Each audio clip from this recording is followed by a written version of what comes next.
NAUI diving courses and programs. As a teaching member of NAUI, you will find the job to be challenging, exhilarating, interesting, and multifaceted. In the many years since NAUI's founding decades ago, the association has introduced or developed many of what are now considered to be industry standard techniques, as well as quality educational products to support members, training, businesses, and dive centers. Because teaching diving academics has been made simpler and more efficient, more time can be spent in the water, where divers truly acquire diving skills, thus continuing NAUI certified divers and leaders' reputation for excellence. Enrolling students, course goals, instructional methods, evaluation, counseling, and testing apply at all levels. A candidate for certification as a NAUI leader or instructor can be assessed even before any training has occurred. Recognition of prior learning, RPL, is a common practice in many professions, albeit much more formal and rigorous than has been casually applied in the past relative to NAUI leadership courses because of the absence of a formal crossover course. Because people gain experience and competence through what they do on an ad hoc or regular basis, formally or informally, this competence should be recognized no matter how it was achieved. The advantages of RPL are: it can save valuable time and shorten the overall duration of study. It can avoid duplication of learning. It recognizes the worth of existing skills and knowledge and the value of adding to them. The responsibility lies with the candidate to apply for RPL and then to compile a portfolio of evidence of previous learning and experience that is as complete as possible. An evaluator will then compare the evidence against the NAUI standards that make up the sought-after membership certification level and decide for which requirements the applicant can get recognition for his/her prior learning and/or experience, and for which NAUI standards additional evidence or training is needed. In some instances, training is needed, as there is no equivalency from life experience or other educational source. It is also appropriate to note that credentials in a particular dive leadership discipline, whether NAUI or other agency, do not excuse applicants from scrutiny regarding their competence. If there is a deficiency in a skill for which recognition was given that manifests during training, that deficiency must be corrected before certification is awarded. To achieve the qualification being sought, an evaluator must find a candidate competent against all the requirements of each of the NAUI standards for the desired course certification. Enrolling a student or candidate in a course of instruction establishes instructors' ethical duty, and in some parts of the world, a legal duty, to provide instruction that meets minimum published requirements. It also provides an opportunity to establish an enrollee's duty to perform.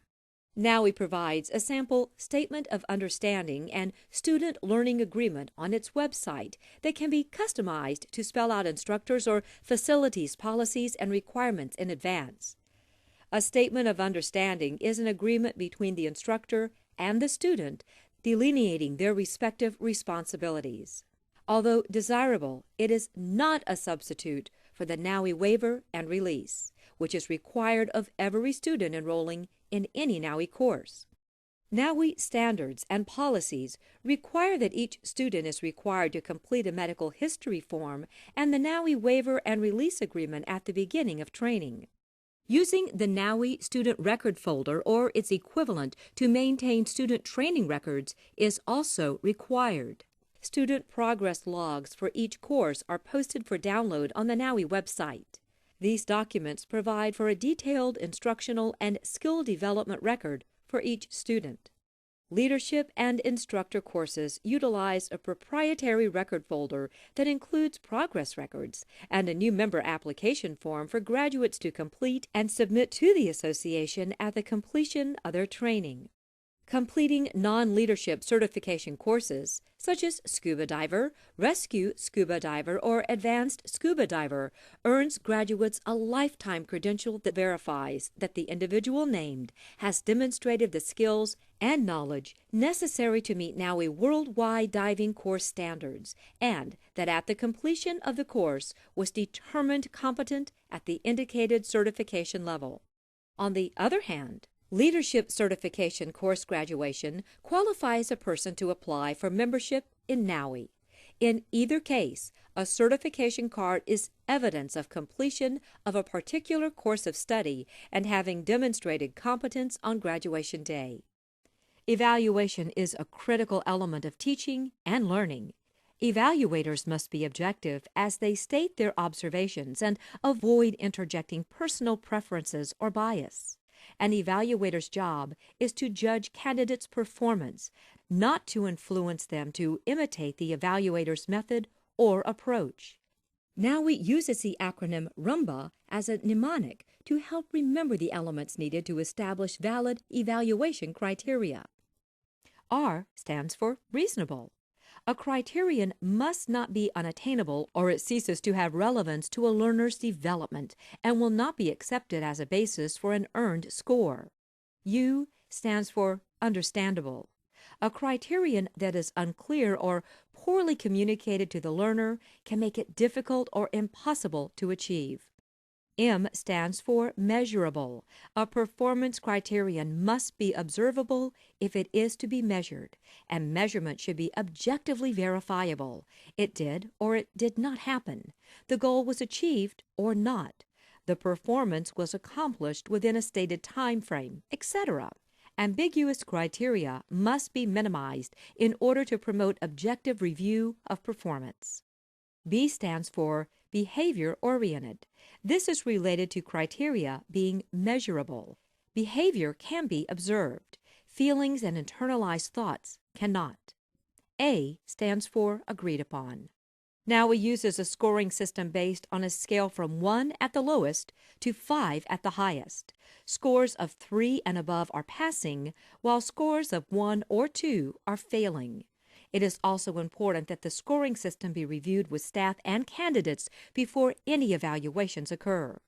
The criteria for a classroom teaching presentation evaluation, confined water presentation, and open water presentation can be found in Chapter 17 of the textbook. A formal review of leadership and instructor candidates' performance is best conducted as soon as is possible following its ending.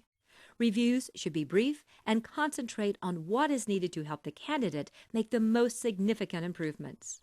Reviews, or critiques, are comprised of 3 elements: the score, the survey, and suggestions for improvement. The survey is further subdivided into 3 components: mechanics, substance, and style. Mechanics considers the structure of the performance. Did the presentation have all 3 parts? Introduction, body, and summary. Substance refers to the information or skills being presented. Was the information or demonstration safe and correct? Style usually develops and is refined over time during the training process and focuses on the presenter's attitude, appearance, and enthusiasm. The last component of a performance review provides candidates with specific suggestions to correct errors and omissions and improve their performances.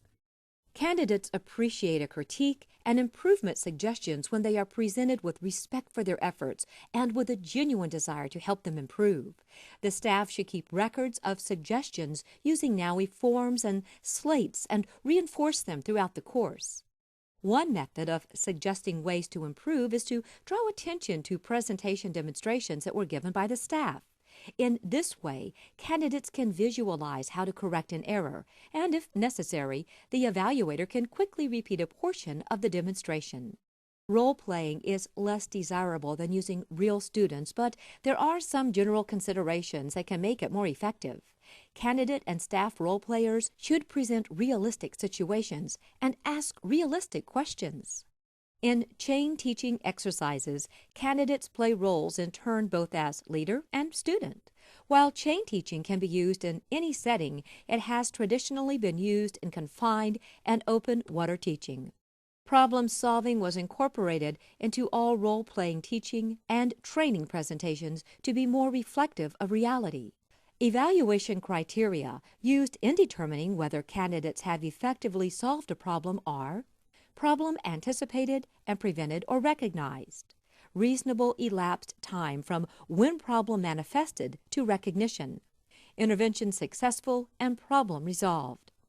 NAUI standards and policies allow that knowledge tests may be written or oral, open or closed book, in class or take home.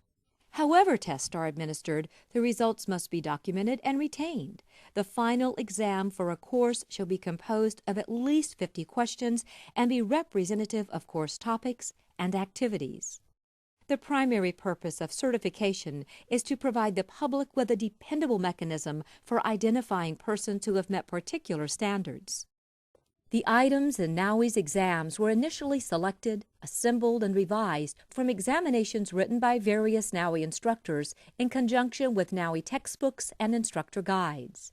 Exam scores must be reliable measurements of a student's knowledge of the subject. Test reliability refers to the degree to which test scores are free from errors of measurement that reduce their reliability and thus the general applicability of the test score. Exams are to be administered per current NAUI standards and policies. Instructors who are participating in NAUI's ongoing test and item analysis program must require the students to take the exams without the use of notes or textbooks. When oral exams are given, the students' responses are to be recorded on the NAUI answer sheet, which is to be retained as part of the student's permanent record. While not required, it is advisable that an orally administered exam be witnessed by another person. The minimum passing score for a standard NAUI exam is 75%.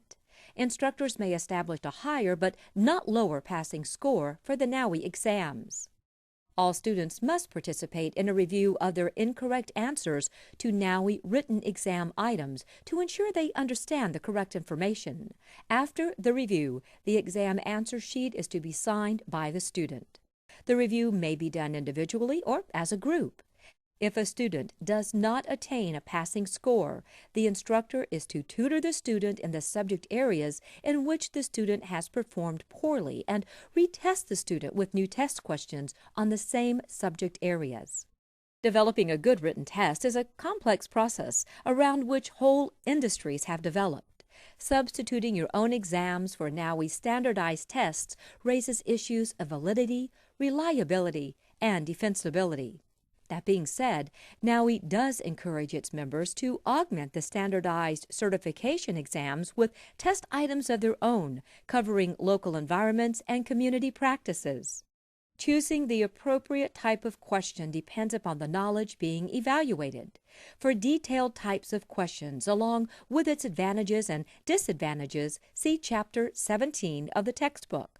One of the roles an instructor must fulfill at different times is that of counselor. Counseling leadership and instructor candidates is needed more frequently than in other level courses because of the complexity and nature of the challenges faced by the candidates. Therefore, it is important to counsel following each evaluation and exam and at regularly scheduled intervals. Empathy is one of the counselor's primary tools, that and a sincere desire to help a student succeed. Counseling is, by definition, the act of exchanging opinions and ideas, consulting and offering advice or guidance, especially that which comes from a knowledgeable person. Failing to regularly and adequately counsel students can allow easily overcome obstacles to become insurmountable. Schedule time for counseling sessions and look for opportunities to counsel your students throughout each course you teach. You'll improve your skill, and your students will be more competent divers, leaders, instructors, and satisfied clients as a result. Make scuba instruction fun, using training aids and games to teach and reinforce skills as well as make learning more interesting has been recommended since NAUI first formed in 1959. For many classroom training aid ideas, see Chapter 17 of the textbook. Pool training aids and activities can also be found in Chapter 17. Teaching NAUI diving courses is a process of discovery and experimentation by students, leaders, and instructors. Sharing what you learn with others is what recruits others to participate at all levels. Whether as a diver, a dive master, or an instructor, you are a welcome member of the worldwide NAUI family who all share special bonds, a love for the aquatic world, and a desire to be in it as much as possible.